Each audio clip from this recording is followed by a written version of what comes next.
कितनी बार हम भी सुने हैं ये बात कि एकदम उससे पहले तबीयत एकदम बोझिल लग रही है। गुरु भाई गुरुवान आ गए हैं तो बेमन से ही बैठना पड़ा है। अब आ गए हैं तो मिलना ही पड़ेगा।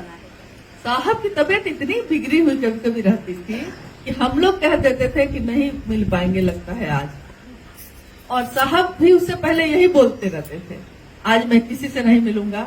मेरा गला एकदम, गले में कभी कभी फुंसी जैसा हो जाता था, तो बोलते थे कि मेरा गला आज काम नहीं कर रहा है, मिलूंगा ही नहीं। सब कोई को बोलिए कि बाहर से प्रणाम मेरा दे दीजिए, प्रणाम करके लोग जाए। अब लोग खड़े हैं, कम से कम एक बार देख भी लेते, मिल भी लेते।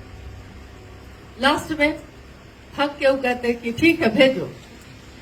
और साहब बैठे हैं और लोग आके पहले तो खड़े हुए, अगर तो साहब इससे पहले जो कह रहे थे कि हम मिलेंगे भी नहीं क्योंकि हम बोल भी नहीं पाएंगे, उसके बाद हम ही लोग चुप हैं और साहब बोल रहे हैं हम लोग चुप हैं और वही बोल रहे हैं। उसके बाद इतनी देर बोलते हैं, इतनी देर बोल रहे हैं कि हम लोग का आश्चर्य लग रहा है। कितने बार महोत्सव में भी ऐसा हुआ है कि उससे पहले महोत्सव है, साहब की तबीयत थोड़ी सी खराब हो गई है। साहब कह रहे हैं कि आज लगता है महादेव से कह के छुट्टी लेनी पड़ेगी क्योंकि आज हम नहीं बोल पाएंगे। देवाशीष जी आप बोलिए, मंडल जी आप बोलिए, आप बोलिए, आप बोलिए। साहब कह रहे हैं सबको। जब साहब के बोलने का समय आया है तो एकदम लग रहा है कि साहब अब आज बहुत कम बोलेंगे। थोड़ा हम लोग का भी मन मुरझाया हुआ है कि आज तो साहब कम ही बोलेंगे। और जो और दिन 40 मिनट अगर बोलते हैं तो उस दिन 1 घंटा बोल के उठते हैं और इतनी तेज आवाज कि लगता ही नहीं है उस आवाज को सुन के कि उनकी तबीयत खराब थी। कोई विश्वास ही नहीं करता। तो लोग कहते हैं कि देखिए आप ही लोग ऐसा करते हैं, झूठ मूठ कहते हैं कि साहब की तबीयत खराब।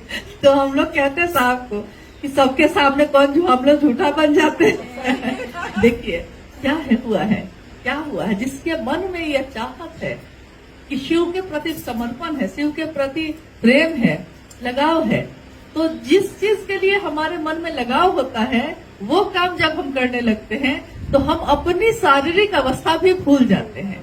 हम भूल जाते हैं कि हम बीमार हैं, हम भूल जाते हैं कि हमको कुछ हुआ है या मेरा मन उदास है, किसी के बात से दुखी है, किसी अपने ने कुछ ऐसा बोल दिया है कि आप भूल नहीं पा रहे हैं, मन बहुत दुखी है। जबरदस्ती में ही कोई शिव चर्चा में बैठा दिया है आपको, जबरदस्ती में, मन नहीं था आपको जाने का एकदम।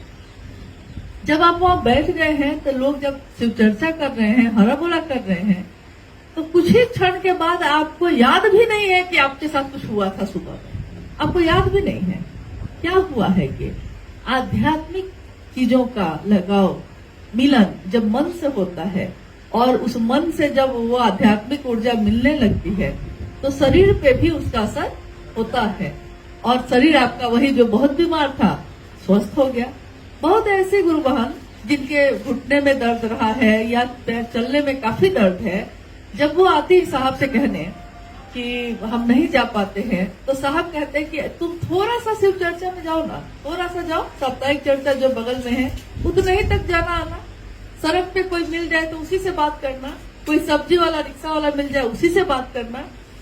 और बाद में जब उनसे भेंट होती है तो वो कहती हैं कि पहले से बहुत आराम है पैर पे, काम वो ये की है लेकिन मन में जो मजबूती आई है महादेव की, उसका असर पैर पे हो गया है। ये कैसे होता है?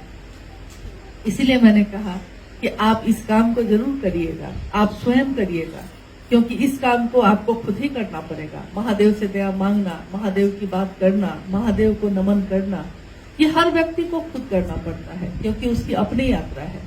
इसके लिए आप ये नहीं कर सकते कि मेरी माँ करती है, मेरी पत्नी करती है, मेरी बहन करती है, इसलिए मेरा भी काम हो जाएगा।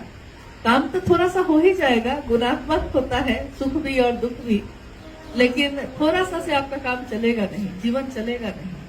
उस जीवन को चलाने के लिए और अपने महादेव तक पहुंचने के लिए हम सबको स्वयं भी इस काम को करना पड़ता है, इसलिए इसको करिएगा जरूर।